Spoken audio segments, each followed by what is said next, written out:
I'm going to go 4-2. I think it's going to be more goals than the playoff last year. I think Rosie's gonna score on her return back to the side, and I think one of our own, Lily Jones, will too. So, yep, that's my predictions. 2 wins for the Mighty Reds, and another successful weekend for this club, hopefully. Fingers crossed. I think Wrexham will get 3, and the other team will get... Actually, no, I think Wrexham will get 4, and the other team will get 2.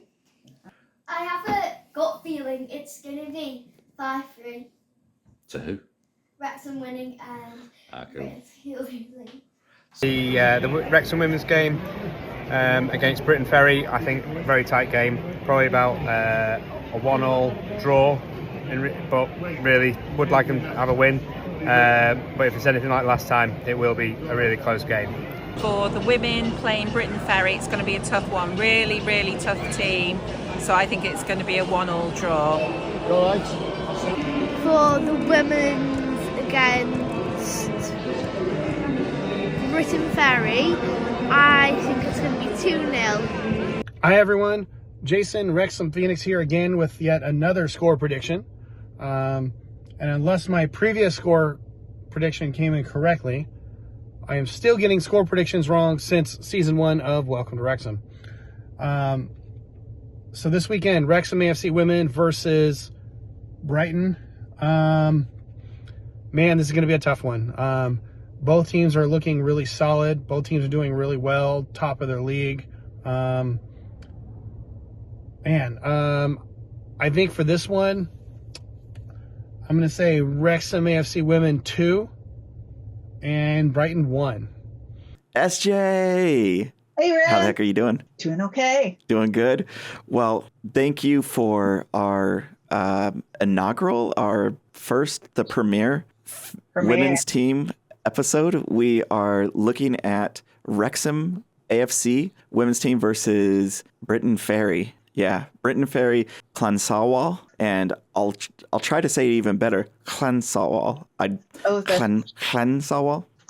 Llansawel. Yeah, and evidently that's just the name in Welsh before Briton Ferry became the adopted English name. So it's the real name. Yeah. So it's the real name. Well, thank you for coming on this glorious evening so we could talk some Wrexham, as we both love to do. If anybody doesn't know SJ, you might know her from the previous episode with Che. You might know her from being on Dragonheart. You might have seen her on Twitter/X. She is a huge Wrexham fan. What do people need to know about SJ walking into this? Well, Wrexham is the first sport I ever watched, really. I mean, I'm certainly aware of sports, but in culture in Oregon, whatever I grew up in, they're just 2 different worlds from me being involved in music and arts stuff. And Wrexham, it got me and I'm hooked. And so I'm still learning, very new to all things football, and excited to learn more things and teach me how to Wrexham. Yes. Yeah. Well, like all of us that are new fans, we're fast, hard lovers. We've fallen in love with the team at record speed, and naturally what comes with that is falling in love with the women's team. And as more exposure has come about, you were one of the loud and vocal voices asking about the women's team over the past year and 2, and looking at who's on the team, who are the people that we can follow, who are the household names that we want to know that we didn't quite know. One of the names that we did learn very quickly and know that they were quite outstanding was Del Morgan. Now, Super Del Morgan in goal. She has a huge pedigree. I want to hear your perspective on Del Morgan, who she is, what do I need to know about Del Morgan if you can teach me? Well, I'll try. So Delyth Morgan is 26. She's born in Wales. She is currently on our women's first team as the first keeper, number 1. And she was a part of the team last year that went unbeaten and won the league and then also won promotion. So yeah, pretty impressive. Great player. Her record last year, she had 10 clean sheets in the all the matches they played. So 20 appearances, 10 clean sheets. It looks pretty good, especially, unbeaten. So, and then let's see. So for as far as like what I know about her, so the women's team, of course, are semi-pro. They get paid, but kind of, and so a lot of them still have full-time jobs. And Del Morgan's no different. And she is currently the women's pro game academy goalkeeper coach for Liverpool FC. So I feel like it's pretty impressive. She did start go through their academy, so it's a nice full circle for her. But she actually started her goalkeeping coaching aspiration career in like 2015-16. She started training with somebody in the off season, and then kind of branched out into her doing one-on-one sessions with girls and boys in area that she lived. So she has gone on from starting just to help out coaching and to help kids in her area to she has now graduated with Bachelor of Science from Wrexham University in sports coaching. That was in 2017. And she has her UEFA goalkeeping A-level license in 2013. She's also a FAW level 1 coach educator. And so, her being a keeper and her desire to be a coach, it wasn't just something she fell into. She's really committed. She's thought out like an actual career path and education plan. She started in 2015-16 with just doing some tutor coaching on the side to graduating and now helping do goalkeeping coach at Liverpool FC. She's making great progress. And you can also tell her approach on the pitch, that she's benefited from so many different aspects of training and exposure. So her technical game is pretty good. That's outstanding. And another Maryside kid coming up like a young Paul Mullen, who just not too far away from Wrexham, but within that sphere of the northwestern part of the UK. Now she started coaching, and then she coaches full time right now for Liverpool. That's her job. Yeah, is that okay? And then so when she missed the last game, then her not getting out of work meant she was working with Liverpool then at the time. Oh, yeah. Okay. So, and then Chloe, she's on the under 19s, under 21s for the women's Wrexham women's team. And Chloe came up and stepped in for her and kept a clean sheet. So I know Dell's talent is rubbing off on teammates and helping support them too. Yeah. Young Chloe Anchor, 16-year-old debut for the first team. And I'm sure Dell couldn't have been more happy than the result that she had. And, if Dell had 10 clean sheets last year, those are categorically 10 more clean sheets than I own. Notwithstanding me trying to step in front of a goal and do anything like that, like Super Del Morgan.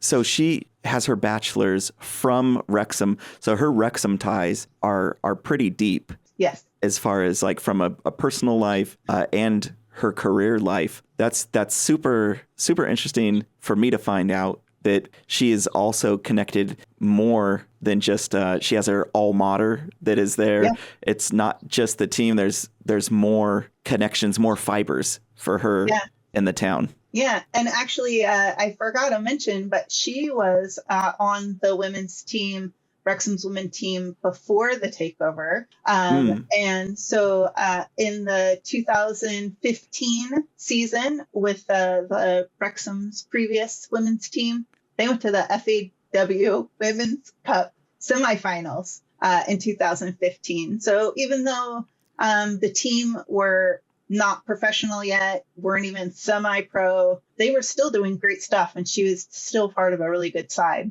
Well, that's absolutely awesome, because so she was with Wrexham. They went there, they kind of tasted that glory, and then she got to come back to Wrexham and then actually get to not just see what it kind of looked like, to feel the full experience of what it meant to be a champion, what it meant to raise that trophy and to celebrate, and you get that tour, that victory lap through town.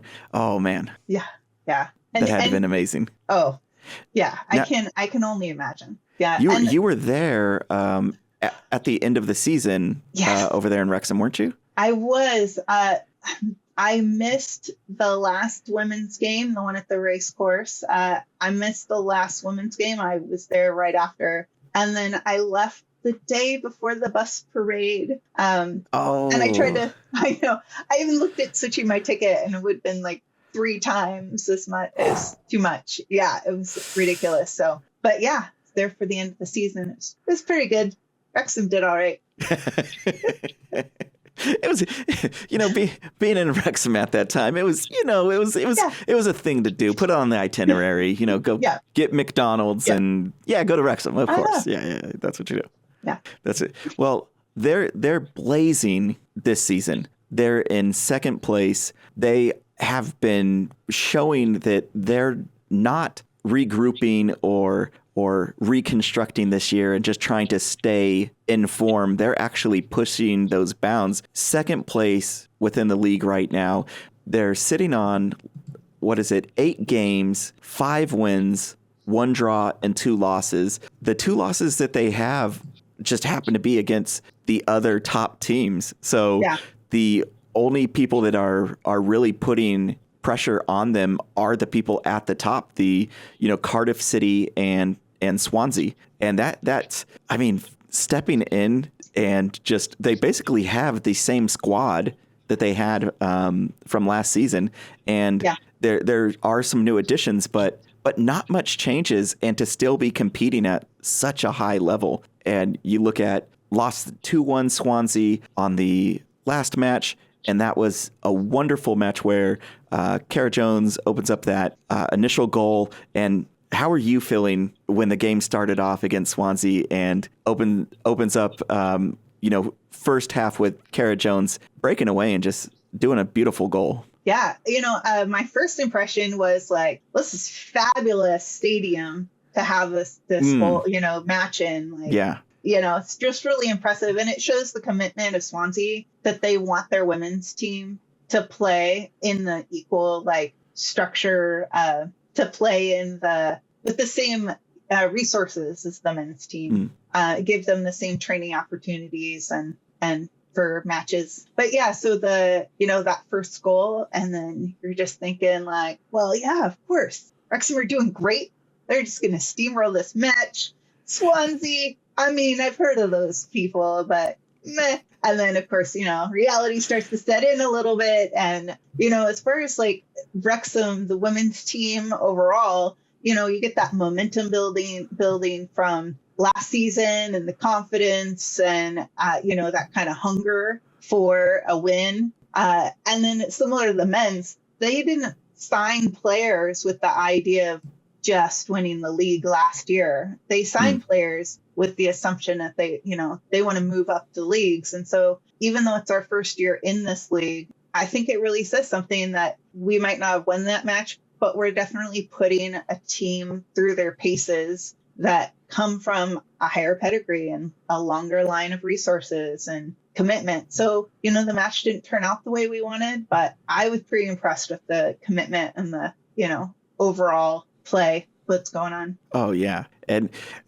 you couldn't obviously be more proud of how the team is performing this season. I think one of the most amazing things is the support that is just pouring out, where you're seeing the Rock is packed. Every home game, there's people there. Rain, it doesn't matter. Cold breezes, it doesn't matter. There's people out there making the trek, getting stuck in the parking lot because a bus overran a curb or whatever it did. You're just seeing such a beautiful side to the sport that we also now get to view on TV or stream, and we get to see these matches in a way that we didn't get to see them last season. It's making, I don't know for you but it's making me fall in love with the team even more. Oh, yeah. Where that drug and that fix, it's like now there's two teams that I definitely have to watch the games. And, my family has to understand that on Saturday I'm occupied and on Sunday I'm occupied, and there's nothing you can do about it. Yeah. That's just the way it is. If you have a birthday, I'll see you next year, maybe. But that's just only happening. Not a match day. Yeah, exactly. Has it changed anything for you following both the teams? Yeah. So I work every other weekend. So watching the men's game, I get ready for work at halftime and then listen to the end of the match, and hopefully they win by the time I have to clock in. So that's a little tricky. And, so I was doing that a couple times a month for the men's team. And now I'm like, and then I got to do it on Sunday too for the women's team. And we'll maybe leave the, feed up on one of the computers and try to catch a glimpse of it as I'm running around. So, I mean, like you said, the addiction, I can't get enough. Even when I can take a peek in when, from work or wherever I can get it, I'll rewatch the match on my lunch break in the car. So, Oh, yeah. Well, and that's the sacrifice. And it's not even a bad sacrifice. It's like a wonderful sacrifice that we get to spice up our life, that our everyday life we're going through, going to work, and then everything's going on, and we get to embarrass ourselves occasionally by yelling for a goal or yelling at a horrible call that just occurred. Uh-huh. We get to do that, and not only do we get to experience the team on a deeper level, but the team, they get to interact now with the fans, with online, and more people tagging them, more people following their accounts and tuning in, and you get to do things like meet up during the week in America, and two Americans talk about a team that is playing in Wales and that will be playing another team called Briton Ferry. Yeah. Coming up on Sunday. You get to ask yourself questions like, what is Briton Ferry and where is it at? Now, before I move to looking at Briton Ferry a little bit deeper, do you know anything about Briton Ferry? No. Okay. I know that they are in the Women's Premier League. That's South. what I know. Oh, Premier League South. Yeah. That's the part I know. So you would have known them from last year, but it was a minor footnote. They're the team that we played for promotion. So before that final celebration game against Connors Key, the pivotal game that we needed to win was against Briton Ferry, and it was a tight match. We got a goal. We won, obviously, and secured promotion. But definitely a team that is good in their own right. They are sweeping up the league, the South, this year. They have played 5 games. They've won them all. So they have 15 points. They're in first place. Their goal difference is 30. Oh. So, yes, their goal difference is 30. So that means that they have outscored more than what is scored against them by 30. So yeah, they're cleaning up the league. And if I take a look at a few of their games, they open it up in September, 11-0 against Pontypridd United. Don't know if I am even saying that remotely close. Again against Cumberland. I don't know if they say Celtic or Celtic. 6-0. So this is just already going. There's 17 points off of 2 games already. So, I mean, just those 2 matches, when it tell me that they don't just have good strikers, they've got good defense too. I would imagine even if they're destroying the other team, you can still have a competitive game if you're playing somebody that's got a strong defense or offense. But I mean, that's that's a tight ship. Yeah. Yeah. And unfortunately, we didn't get to see them this past week because the game was postponed. The poor conditions on the pitch. I don't know if it was, I don't recall exactly if it was water or what the condition of the pitch was that didn't allow the game to go forward. I think it was temperature. I think that I could be wrong, but I thought it was the temperature. I thought some of the pitch was frozen. Whoa. But it could have been water. It could have been raining and too wet, or maybe a combination. Maybe it was ice, water. Wow. So they're on that southern part of Wales, that right on the waterway, the Neath River that opens up into the Swansea Bay. And so they're not actually too far away from Swansea. So for them to play Swansea, I don't know if that's considered a derby for them or not, but they are very, very close to each other. If you are looking at the map, and I'll throw a map up here for everybody else to see, but you have Swansea, then you have Briton Ferry, and then a little bit further down going east is Newport, which we will be playing, men's team will be playing in 3 weeks or something. This is where the heart and the meat of a lot of the Welsh teams, that Welsh Wales South teams come. When I was looking it up, we've heard Britain before, Great Britain and Brittany, and so it is a term that we've frequently seen. So I just wanted to look up and to see, okay, what does this mean, Briton Ferry? And evidently the Welsh name of that area at one point in time, and there's still respect paid towards it, is the Llansawel. That Llan is church. Oh. And then the Sawal is some believe it to be Sawel, like Saul, the name for a saint. So the Church of Saint Sawel. Others say it could be like a combination of Welsh words meaning wind, or a protection from the wind, to protect the church from high winds coming in off of the Swansea Bay. Could be, but there's not a definitive between those two etymological preferences. So anybody that's watching that knows about that history or anything, feel free, let us know. We're just two Americans that are wading through the water with respect and admiration, but also youthful innocence and and begging for forgiveness for all the names that I've butchered throughout this. But yeah, if you know about any of this, let us know in the comments. Feel free to reach out to me, reach out to SJ. Come on the next time and come on and tell us how we say this and how we do it.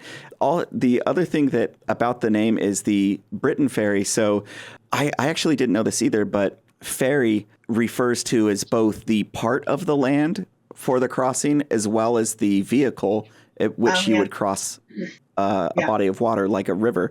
So both the area, like the platform or docking area, would also be referred to as a ferry. It being up the river from the ocean is a natural place where there would be a dock for industry to transport different goods.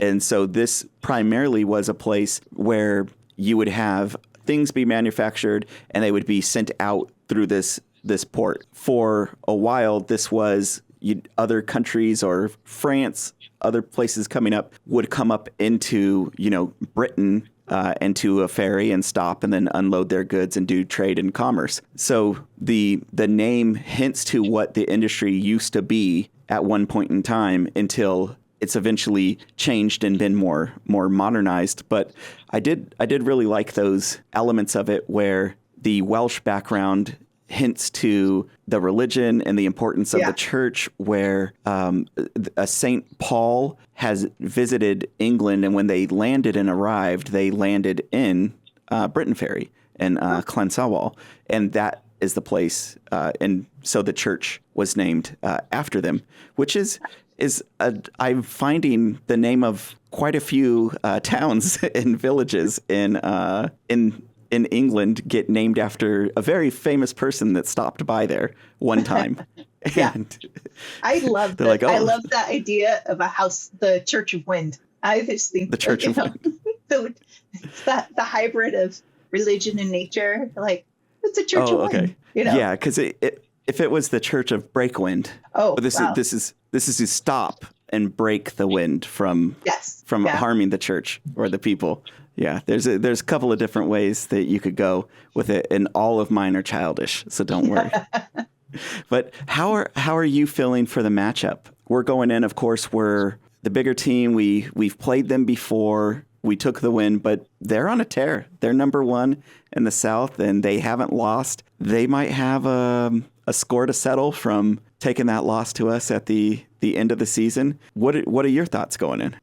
And so this isn't for the league, right? This is for the trophy. Right. Is that correct? Right. Yeah. Yeah. So, you mentioned how they've just been nailing all of their matches, and, they're just on this amazing winning streak in their I want to say division, but their league. They're on this amazing winning streak in their league. And, when we played Yeovil, the men's team, they were relegated from the National League, but they also didn't come to just sit back and be pushed off the pitch. They really tried to bring their game. And I can see that happening with the women's team and their match. And, we have a team that's coming in. They're doing really well in their league. They're, they don't really have anything to lose. And they maybe have something to prove that, they can beat a team that they have not successfully beat before. Or I shouldn't say that. I don't know their history. They've never beaten them. But at least last year, it was unfortunate for them. Yeah. We can say with an undefeated Wrexham team that they definitely didn't beat them last year. Yeah. No. Yeah. And then I was double checking. It is the Genero Adran trophy and so I don't know if the sponsor is Butte Energy. I'm going to say this. I don't know about you, SJ, but I had a tremendously hard time finding information about the teams and about the players. There wasn't a ton of resources. I don't know. How did you find it? I found it really difficult. I really wanted to get some stats on Del Morgan. I really wanted to get some stats on her. And I had trouble finding a kind of breakdown that would be equivalent of, even in the National League with the men's team. It kind of gave me a general 900 minutes and 10 games. And, I'm like, okay, but there just wasn't a breakdown of stats available. And I looked in a couple of different places, general Google, but then also in the Wrexam webpage and on Wikipedia. I don't know. And just, some of the Welsh FA, they have their own app that they track all the Welsh divisions. And so the Wrexham women are on there. And that's great because then you track the games, see who they're playing, see what their win-loss is for the season. But as far as players go, it really had bare bones information. I didn't really get any good, meaty statistics in as far as insight into what was going on with individual players. Yeah, and hopefully as we go forward, it'll be a lot easier. So a call to help to anybody that's out there that's watching. If you have resources that are not only for Wrexham for us, but you have them for Genero Adran League, also for the other teams that we're playing, like Briton Ferry. Send them over, drop them into the comments section. Always feel free to contact me.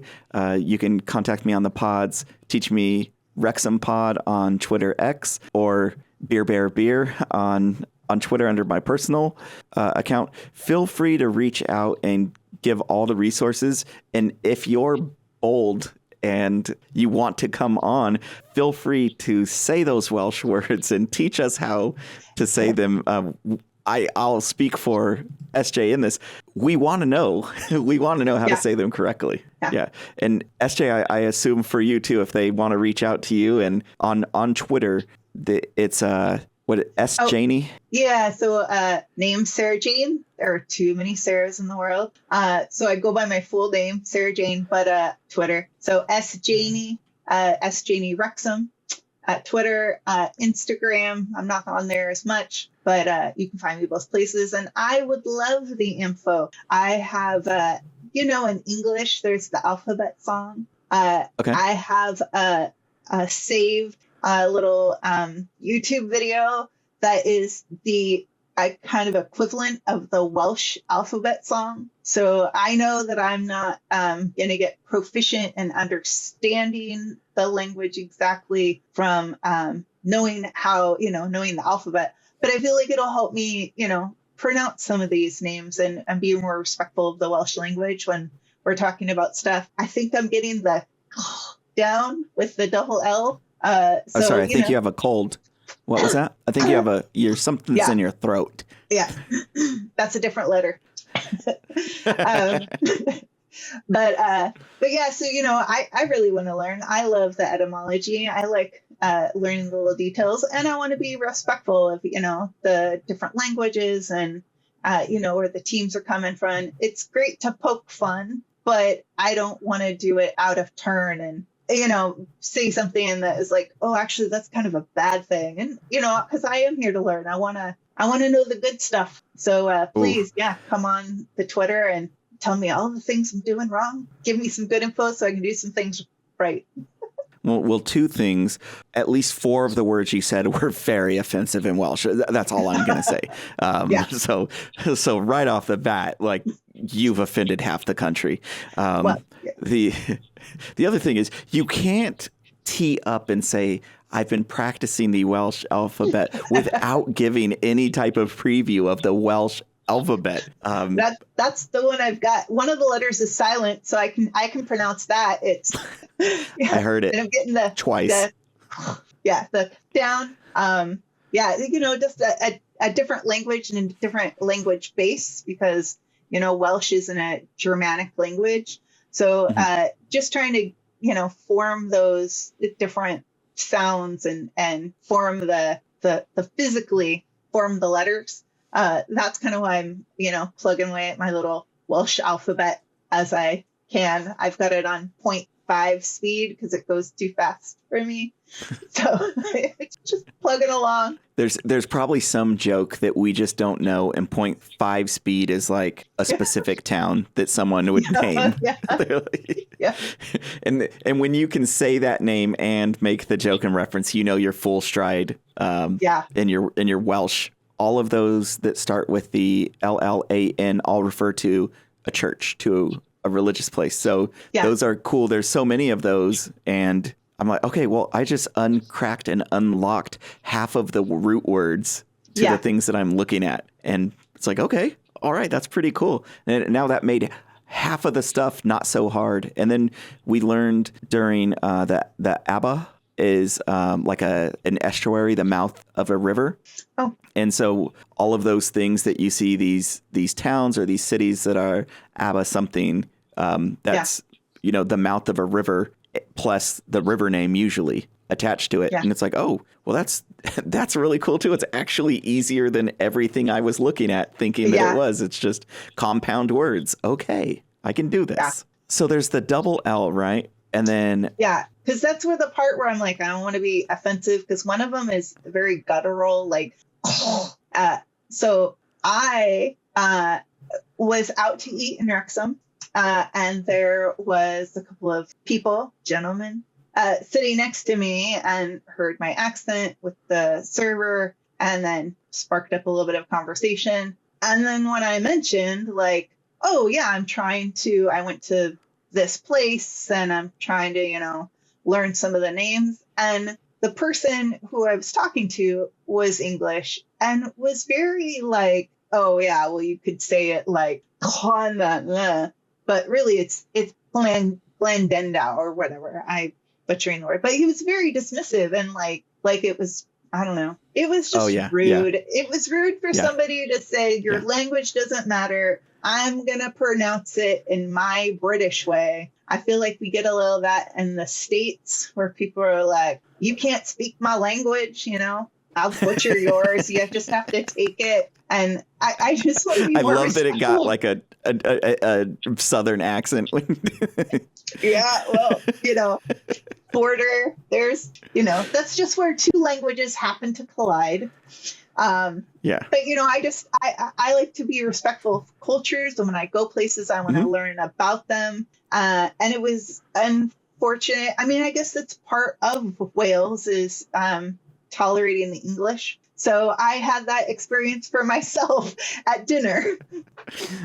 Yeah. Well, and since Wrexham AFC women's team plays in the Welsh League, yeah, you're not offending too many people right now.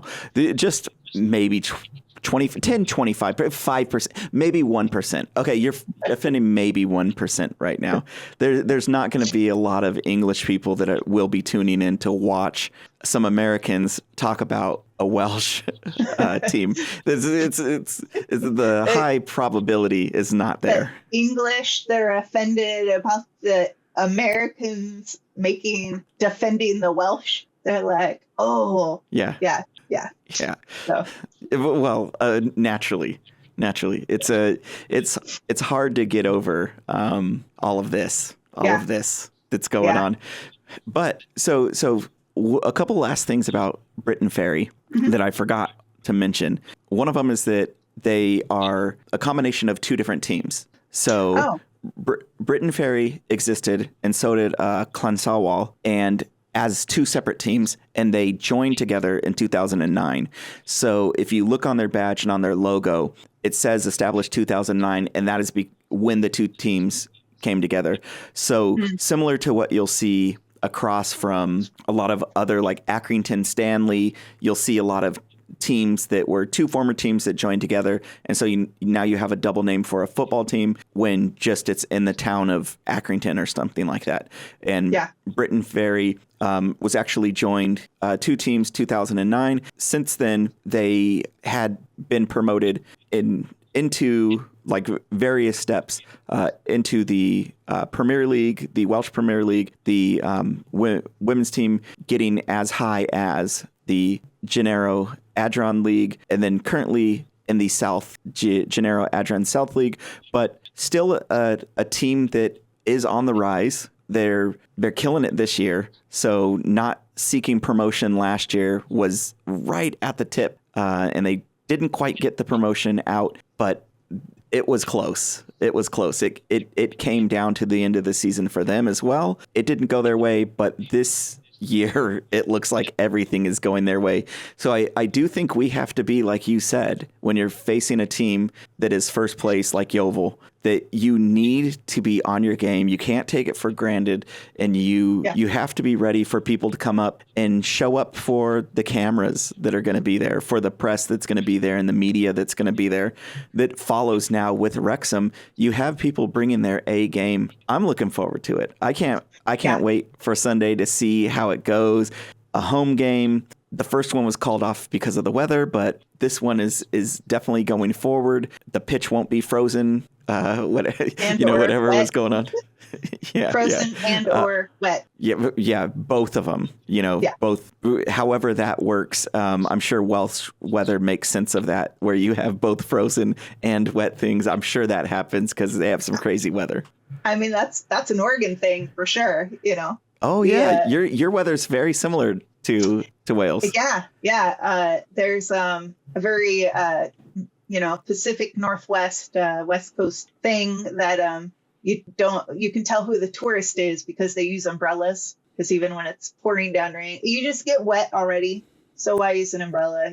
You're just going to go inside and be wet anyways. You're going to come back, get more wet,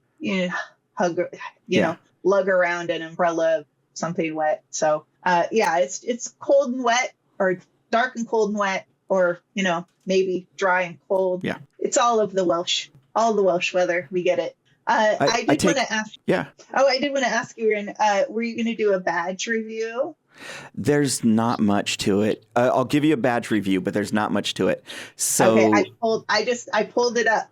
So I'm wondering if it's the same one. We got can't see it. Established 2009 on the bottom. I can't see the screen is exposed out. 2009, the rampant dragon over the football. Yeah. And I believe it was 2018, 2019, they voted on their mascot. And so they have the red dragon, and that's what is on top above the football. And then you have the green and yellowish orange, yellowish hue of Gold. of color on. Yeah, I guess it might be gold. I'm not sure. And then a kind of an off-color green where you have more of a forest green up top, and then a kind of yellowish green towards the bottom. Mint. It's mint. Is it supposed to be mint? Is that what they said? I mean, it's yeah. I got the color spectrum down. Yeah, we got gold, some emerald green, Irish green, and then there's the mint on the bottom with the red. Now, and I wanted to ask you, is it still considered? So we have the rampant lions. Is it rampant or rampart? Oh, because you're thinking about the national anthem of the U.S. and the ramparts, rain, Blair. Oh, yeah, okay. Yeah. Yeah. Is it the same with the dragon if the dragon is upright? Yeah, that's the upright with this. Yeah. So it's the position that it's the position. Okay. Mm-hmm. Yeah. Exactly. Yeah. As far as what I know, this is from Bill Long's tutorial towards me, and I'm just going forth into the ether with this knowledge. I could be completely wrong. And they're letting me drive Bill. the bus. Yeah. They're letting me drive the bus, but Bill gave me the driver's license, so he's at fault, basically. Yeah. Is basically no accountability, this guy. is what I'm saying. I'm learning from you. Yeah. It's the blind leading the blind. Yeah. So their logo, their crest, it's very straightforward. Being established in 2009, of course, it's going to be as simplistic as you see because digital vector images have already existed. So you need to be able to create an image that can scale up and scale down easily. Yeah. And so with the vector images, you get a lot more of a simplified and not that so much ornate detail. You won't see so much like those old town crests with 500 different symbols going on. But yeah, I like it. Almost reminds me of like a Jamaican color scheme or something like that. Yeah. It looks like a little bit warm. Yeah, it looks like a beer label to me. Is 2009 the year they merged teams? Correct. Okay. Correct. So there was Briton Ferry and there was Llansawel, and then coming together under that one specific name created the team that we have now, and that was 2009. Nice. As far as what I know, like I said before, anybody that's tuning into this, let us know. There's no offense at all. We welcome any of the information, any of the knowledge. Bless us with that knowledge. Let us know what we're missing. And Del, if we said some incorrect things about you, just come on the show and tell us what the real ones are. Just come on and let us know. We would love to speak to Super Del Morgan. In or out of Not school. Super Mel. Yeah, Super Del Morgan on pod. Yeah. Nice. And I won't sing anymore. If it's a torture device, I will keep singing until someone tells Del Morgan to come on. But yeah, that was some good information. Well, thanks, SJ, for bringing that good background information on Del Morgan. Stuff that I am happy that I know now. Hopefully some other people got some value out of that. Anybody that knows any of the information, please let us know. SJ, anything else that we missed? Anything that you can think of? No, I really appreciate the information exchange here. And, I didn't really know anything about the team that we were going to play. So, the trophy. So, I really enjoyed the episode. Yeah, and this is less of an episode and more of a call for help.